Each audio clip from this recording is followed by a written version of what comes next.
Bonjour et bienvenue dans cette nouvelle séance, la sixième, consacrée à la séquence 3 du programme de géographie des classes de quatrième intitulée Un monde de migrants. Après avoir étudié à travers plusieurs études de cas et dossiers les migrations liées au travail ou les migrations de la misère ou les migrations provoquées par les guerres civiles, le terrorisme et qui ont vu par exemple la crise migratoire de l'Europe de l'année 2015, après avoir ensuite réalisé une carte et une mise en perspective des migrations internationales, il est temps de passer à un nouvel aspect de notre sujet et il est temps de passer aux migrations touristiques.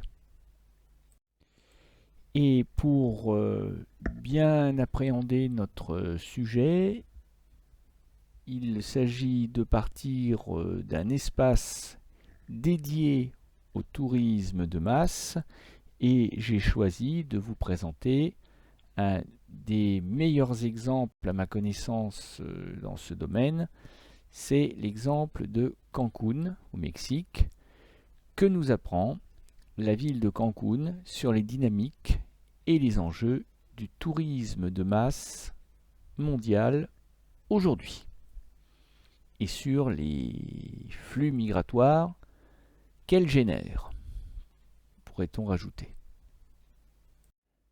Contentons-nous pour l'instant de ces quelques éléments de situation dans l'espace et avant d'aller plus loin, je vous invite à aller visionner une courte vidéo qui fait moins de 2 minutes, moins d'une minute même, et qui va vous présenter la station balnéaire de Cancún et qui va surtout avoir comme avantage de vous montrer ce qu'il y avait avant la station balnéaire.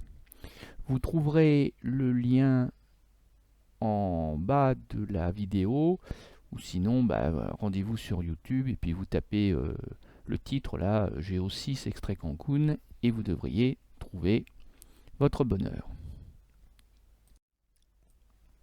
En géographie, je vous le rappelle, la première chose à faire est de situer dans l'espace, c'est la compétence la plus géographique qui soit.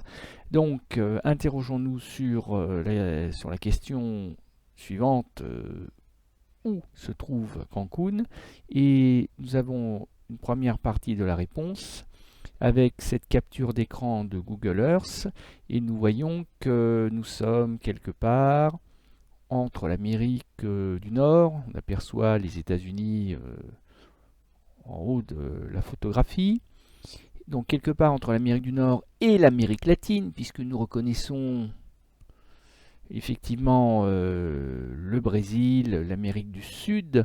Donc on est quelque part entre ces deux Amériques, ce qu'on appelle parfois l'Amérique centrale.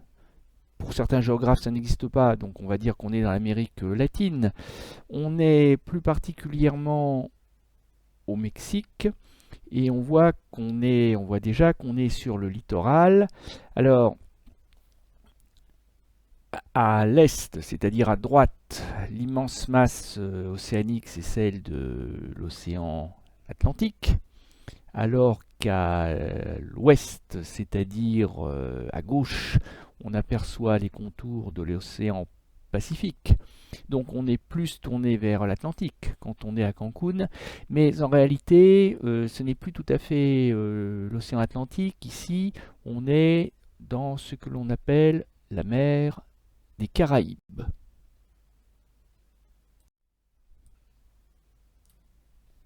Voilà, avec une échelle un peu plus précise, nous voyons qu'en fait, Cancún ne doit pas sa localisation au hasard. Il n'y a pas de hasard, il n'y a pas de place pour le hasard dans le cas de Cancún.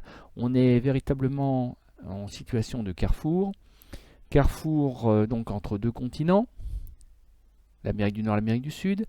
En face de l'île de Cuba, qui se trouve à l'est, à droite sur la carte, mais aussi un carrefour maritime, puisque au nord de Cancun s'ouvre l'immense golfe du Mexique, et qu'au sud et à l'est, c'est la mer des Caraïbes, ou des Antilles, si vous préférez.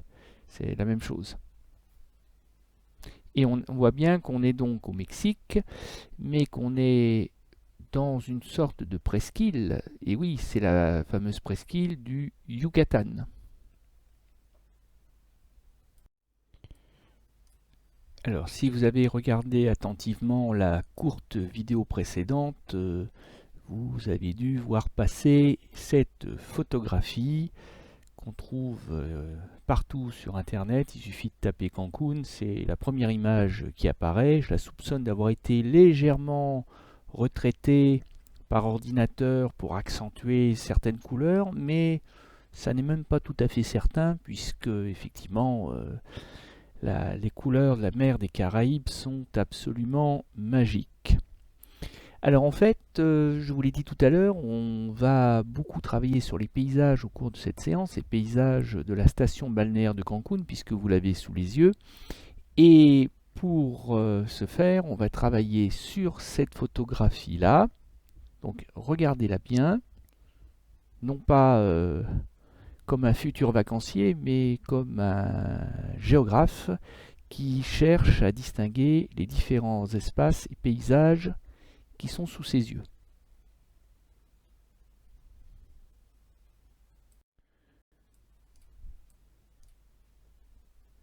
Donc en fait, j'ai distingué un certain nombre d'espaces. J'ai découpé des zones, hein, comme avec un calque, si vous le voulez. Et donc, vous voyez apparaître des espaces en noir. J'en ai mis d'autres en rouge pour qu'ils se distinguent mieux les uns des autres. Et ensuite, il n'y a plus qu'à enlever la photo. Voilà, ça n'a rien de magique, hein, ça n'a rien de bien spectaculaire. Donc la photo, je l'ai remise en haut à gauche pour mémoire. Et voilà donc les différents espaces que nous devons maintenant identifier. En ce qui concerne donc la station balnéaire de Cancun. Et du coup, l'exercice qu'on a plutôt l'habitude de faire en fin de séance, et là, je vais vous proposer de le faire dès maintenant. Au besoin, revenez en arrière, reportez-vous sur la grande photo de la station balnéaire et essayez d'identifier la douzaine d'éléments que j'ai distingués en légende. Alors il y en a un que j'ai mis, que j'ai déjà prénuméroté, c'est le centre des congrès, parce que c'est le gratte-ciel du centre des congrès, parce que si on ne le sait pas, si on n'est pas allé à Cancun, ou si on simplement ne le sait pas, bon, on ne peut pas le deviner. Les autres, si vous observez bien la photographie, vous devriez y arriver sans trop de problèmes. Ça sera la première partie de l'exercice. Donc mettez-moi sur pause, revenez sur la photo, et je vous dis à tout à l'heure pour le corriger.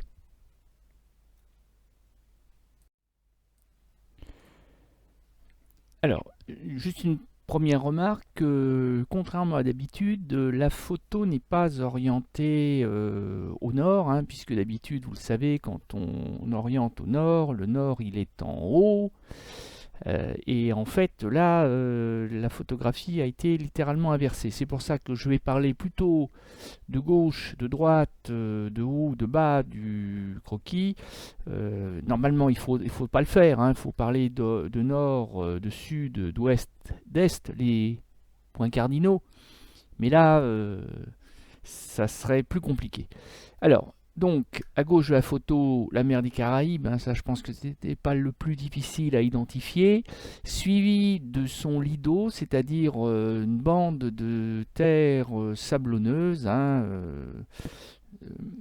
une sorte de presqu'île, voilà, une sorte de presqu'île dans la presqu'île finalement du Yucatan. Ensuite, vous avez cette autre étendue qui ressemble à une sorte de lac qui est séparée de la mer des Caraïbes par le Lido, justement, par cette petite avancée de terre, cette petite presqu'île qui est le Lido.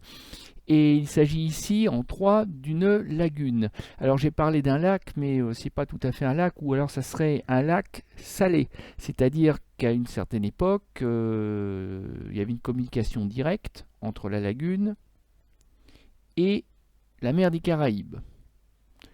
Ensuite, vous avez ce qui va attirer les touristes, la plage de sable blanc, de sable fin, voilà, qui fait tout le tour du Lido et donc de la station balnéaire de Cancun.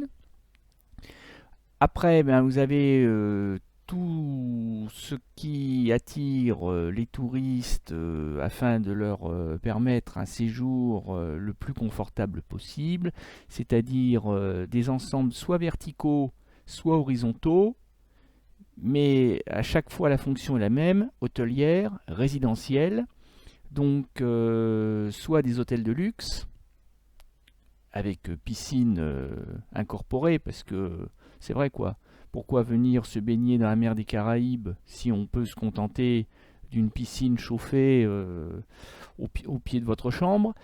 Et si c'est pas des hôtels verticaux, bah, ce sont des pavillons, bungalows, pavillons de luxe, toujours de luxe, hein, des ensembles pavillonnaires, mais pour touristes.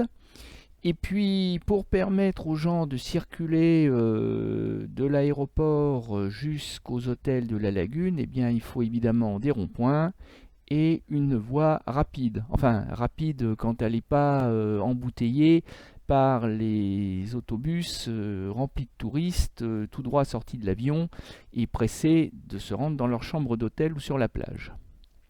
Voilà les différents éléments de paysage que l'on peut croquiser entre guillemets pour la station balnéaire de Cancun. Alors il est temps de passer à la deuxième partie de l'exercice. Il va maintenant falloir colorier. Alors à votre convenance, soit les cases, soit la légende. Il va falloir repasser en rouge ce qui correspond à des équipements dédiés au tourisme de masse. C'est-à-dire, qu'est-ce qui n'existait pas avant que les hommes aient transformé cet espace pour en faire un aimant à touristes du monde entier. Prenez le temps de réfléchir, mettez un petit point de couleur sur les numéros qui vous paraissent répondre à la définition. Mettez-moi sur pause le temps de bien réfléchir, de faire l'exercice. Et là encore, je vous donne rendez-vous dans la diapo suivante pour le corriger. Ne trichez pas.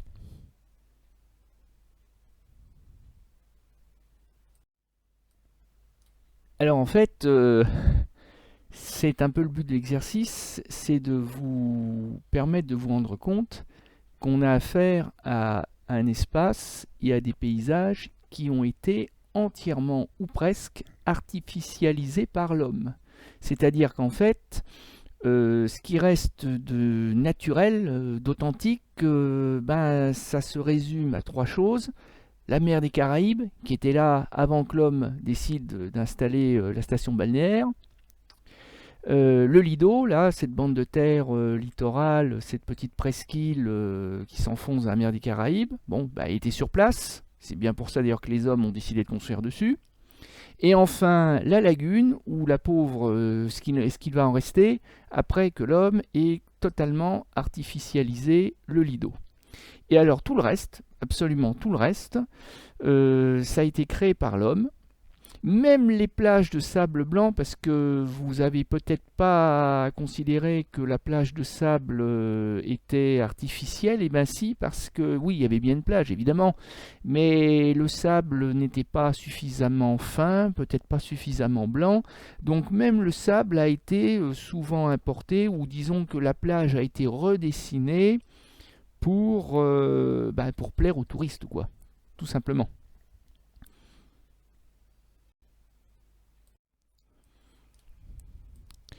Alors, si vous avez regardé la courte vidéo de début de séance, vous avez remarqué effectivement l'évolution spectaculaire entre l'avant Cancun, si je puis dire, et l'après. C'est-à-dire qu'on reconnaît le Lido, là on le voit bien, hein, ce sillon terrestre entre la mer des Caraïbes et la lagune. Et en fait, c'était un espace, avant 1969, qui était complètement inutile pour l'homme, complètement inutilisé, quasiment vide de population. En fait, il y avait juste là à Puerto Cancún, il y avait un petit village de pêcheurs, il y avait une petite centaine d'habitants. C'était une région complètement inhabitée, désolée, sans aucun intérêt, jusqu'à ce que l'on invente, si je puis dire, le tourisme de masse. Parce qu'alors là, tout change. Parce qu'alors là, cet espace qui ne servait, pour ainsi dire, à rien, va maintenant, comme je le disais tout à l'heure, constituer un aimant à touristes du monde entier. Parce que cet espace, on va lui découvrir, avec l'activité touristique de masse, on va lui découvrir finalement de très nombreux atouts. Là où on ne voyait que des inconvénients, et bien maintenant on ne va plus voir que des atouts. Et quand je dis on, c'est le gouvernement mexicain qui va décider de créer de toutes pièces une station balnéaire complètement artificielle, comme on vient de le voir, avec une idée toute simple, c'est que si on parvient à faire venir des riches touristes, notamment d'Amérique du Nord ou peu importe du monde entier, et que ces riches touristes se plaisent à Cancún, et que l'on fait tout pour qu'ils dépensent leur argent, eh bien, très clairement, l'investissement va être rentable. Autrement dit, les touristes vont apporter énormément de richesses à la région et bien entendu au pays. C'est pour ça qu'on vise une clientèle luxueuse. Parce que attirer des touristes pauvres, ça n'aurait aucun intérêt. Et pour attirer les riches, eh bien, il va falloir créer des équipements de luxe. Et c'est pour ça que les résidences, les hôtels sont luxueuses, que vous allez trouver des golfs, que vous allez trouver des piscines presque quasi olympiques dans les hôtels de luxe, voilà. Parce que comme le dit le proverbe populaire, hein, on n'attire pas les mouches avec du vinaigre, mais avec du miel. Et donc on ne va pas construire un hôtel. Le gouvernement mexicain ne va pas autoriser la construction d'un seul hôtel. Mais plutôt, aujourd'hui, il y en a 150. Et on pourrait se dire, la concurrence doit être rude entre tous. Oui, bien sûr que la concurrence est rude. Mais en fait, les bonnes années, ils ne peinent pas à remplir les chambres d'hôtel. Parce que le gouvernement mexicain a créé l'offre. Et maintenant, la demande explose. Autre atout de Cancún, ben là, la géographie va encore venir à notre aide. Ben, c'est tout simplement que avec les moyens de transport modernes que sont les avions, eh bien, Cancún, c'est aux portes de l'Amérique du Nord, littéralement. Et que quand vous êtes un Canadien qui avait un peu les moyens quand même, évidemment, et aussi un peu le temps, eh bien, on peut envisager très facilement des vacances, même un week-end, pourquoi pas, à Cancún. Et pareil pour un habitant des États-Unis, puisque comme vous le montre cette carte, évidemment, si on raisonne en termes de kilomètres, ça peut paraître loin, mais en réalité, c'est pas le kilométrage qui compte. Les Canadiens, les États-Uniens, ils vont pas à Cancún à pied, ils prennent l'avion. Donc en réalité, il faut raisonner en termes de temps. Et là, tout de suite, entre 2 heures d'avion pour les Floridiens, hein, ceux qui sont du côté de Miami, bon, allez, 4-5 heures si on habite dans le nord des États-Unis, finalement, c'est très proche. Alors évidemment, quand on est un Européen ou un Asiatique, c'est un petit peu plus loin. Mais malgré tout, toujours grâce à l'avion, eh bien Cancun, c'est une destination qui est finalement très accessible et très proche. Surtout qu'à Cancun même se trouve un aéroport international qui accueille chaque année, enfin qui a accueilli en 2014 par exemple plus de 5 millions de touristes. Alors quand on sait que les habitants de Cancun sont aujourd'hui à peu près 600 000, on voit que ça fait quand même beaucoup, beaucoup de touristes pour un habitant. Cet aéroport de Cancun est un atout majeur pour les touristes et pas seulement pour les touristes venus d'Amérique du Nord. Bon, en plus, comme vous l'annonce également l'autre information, hein, j'ai fait une capture d'écran, vous voyez, pour les mois de décembre, janvier, février, mars, alors que chez nous, les températures peuvent avoisiner, les mauvaises années peuvent avoisiner le 0 ou le 5 degrés, avec un temps gris, neigeux ou pluvieux, ben, l'hiver quoi, la mauvaise saison, eh bien, il fait entre 18 et 28 degrés en plein soleil, donc effectivement la météo est très favorable parce qu'on est dans la zone intertropicale qui est caractérisée par un climat ensoleillé et chaud toute l'année.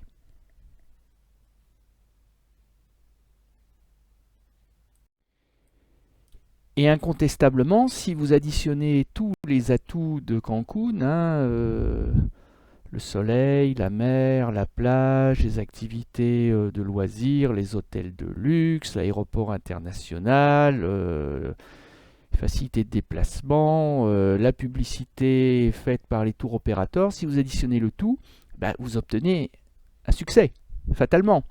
Alors, effectivement, si on regarde le graphique circulaire, le Pac-Man là, de gauche, on voit bien malgré tout que plus de la moitié de la clientèle chaque année à Cancun est d'origine des États-Unis. Si on ajoute aux 54% d'États-Uniens les 18% de Canadiens, on arrive à 72% de clientèle, c'est-à-dire, pour faire simple, les trois quarts. Ça s'explique, comme je viens de vous le dire, par la proximité géographique. Mais ça veut dire qu'un bon quart de touristes sont hors Amérique, en particulier hors Amérique du Nord, et on trouve malgré tout 15% d'Européens de l'Ouest. Or, en Europe de l'Ouest, des stations balnéaires, des plages, des hôtels de luxe, des golfs, des discothèques, la mer Bleue, on n'en manque pas non plus.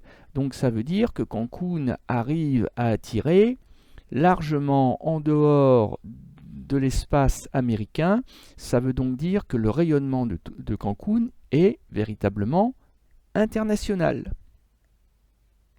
En attendant, probablement dans les années à venir, les Asiatiques. Et évidemment, comme pour toute station balnéaire, il y a ce qu'on appelle un pic de fréquentation. Et le pic de fréquentation, traditionnellement, c'est le printemps, le mois de mars, fin mars, ce que l'on appelle le spring break.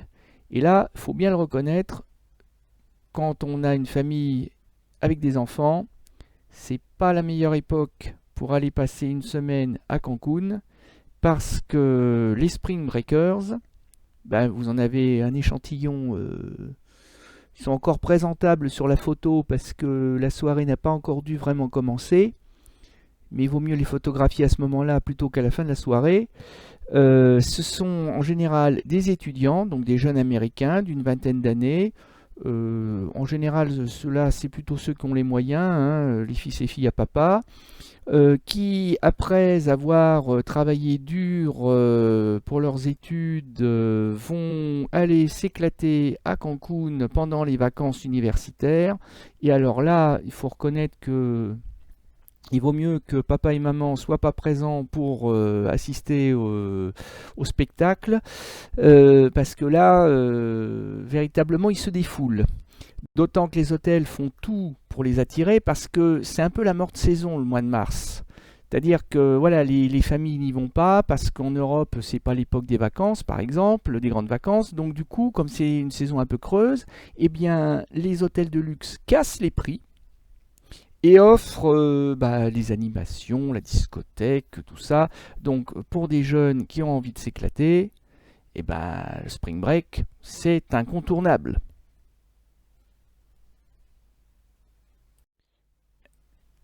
Alors, en début de séance, nous avons situé dans l'espace Cancun à différentes échelles, mais il y a une information que j'ai gardée pour la fin de la séance, afin de bâtir une sorte de mise en perspective en plein cœur d'études de cas. C'est fort ça quand même.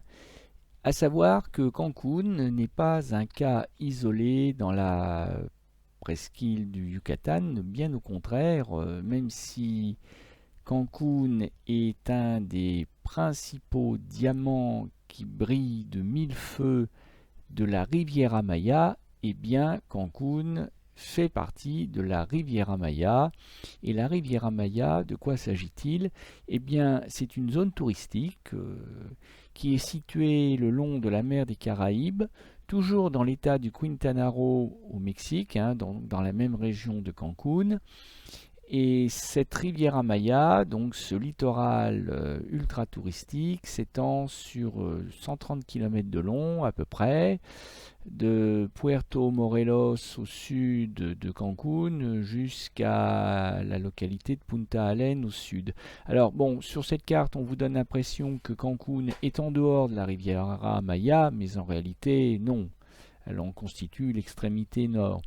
Alors le mot Riviera n'est pas espagnol, il est italien. Il fait référence à la célèbre Riviera Ligure, cette bande de littoral qui part littéralement de la frontière italo-française, hein, qui est le prolongement de la côte d'Azur. Cette Riviera Ligure qui va jusqu'au port de Gênes et qui fut l'une des premières région littorale touristique d'Europe et du monde à la fin du XIXe siècle. Donc c'est par comparaison flatteuse avec la Riviera italienne que l'on appelle cette bande de littoral dans laquelle s'inscrit Cancun la Riviera Maya, Maya du nom du peuple amérindien précolombien, c'est-à-dire avant la conquête par les conquistadors européens, le peuple qui vivait dans cette région d'Amérique centrale. Donc Cancun est loin d'être un cas isolé, hein, d'être une anomalie dans la région du Yucatan, bien au contraire, c'est toute la région du littoral du Yucatan qui profite des mêmes atouts et de la même politique d'aménagement du territoire et du même développement que le site de Cancun. Et on trouve par exemple au sud de Cancun, à quelques kilomètres seulement, un des parcs d'attractions, une sorte de Disneyland version mexicaine, avec un sombrero j'imagine. L'un des plus connus de ces parcs, c'est le Xcaret Eco Park. Alors c'est une sorte de mix où on va trouver donc un parc zoologique, mais aussi des attractions parfaitement ludiques, sportives, mais aussi à dimension culturelle, économique. C'est un peu comme si en France, on mélangeait dans un même espace eh bien, Euro Disney, ou le parc Astérix, si vous voulez, mais en même temps le zoo de Beauval, mais en même temps les attractions historiques du Puy du Fou, et puis peut-être même, histoire de donner un petit vernis scientifique et numérique, le Futuroscope. C'est comme si on avait la totalité de ces thématiques dans un seul et même lieu, qui se trouve là encore au bord de la mer, puisque ce parc d'attractions est situé au cœur de la Riviera Maya. Donc ça n'est pas que Cancun qui est un phare de la mondialisation du tourisme, c'est aussi toute la région de la Riviera Maya dans laquelle s'inscrit Cancun et sa bande sablonneuse avec ses 150 hôtels. Voilà, on en a quasiment fini pour aujourd'hui. Il ne vous reste plus qu'à prendre connaissance de la leçon, de la lire, de la découvrir, de la savourer si je puis dire, et de l'apprendre. Bonne journée et à bientôt pour une nouvelle séance qui nous permettra de rester encore une heure sur Cancun puisqu'on n'a pas fini d'épuiser notre sujet. Bonne journée!